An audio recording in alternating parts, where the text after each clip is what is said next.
Imagine a world where the only goal is to minimize suffering, at any cost, no matter what.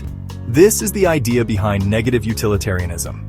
Negative utilitarianism is a philosophical theory that says the greatest good isn't about maximizing happiness, but minimizing suffering.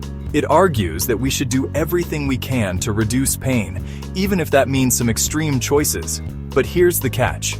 What if reducing suffering means going so far that life itself is no longer worth living? Is the minimization of pain worth the end of everything else? In its extreme form, negative utilitarianism might suggest that if suffering could be completely wiped out by ending life, then it's a morally acceptable choice. A world without suffering, but also without life. This idea raises a fundamental question. Can we justify eliminating all suffering, even if it means erasing existence itself? Does the absence of pain justify the absence of life? Critics argue that life holds value beyond just the absence of suffering.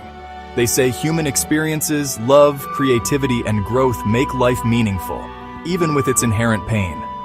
After all, suffering doesn't solely define our existence.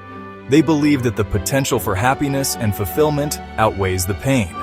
On the other hand, proponents of negative utilitarianism see suffering as the greatest evil in the world. They argue that reducing it is more important than any other consideration, even the value of life itself. The real question we face is whether suffering, when minimized to its extreme, becomes so insignificant that life itself loses meaning. Can we ethically justify the extinction of suffering at the cost of all existence? Negative utilitarianism challenges us to think deeply about the value of life, suffering, and how we approach ethics. It's a philosophical debate that might never have a clear answer, but it forces us to confront the fundamental issues of existence. In the end, it's not just about minimizing pain.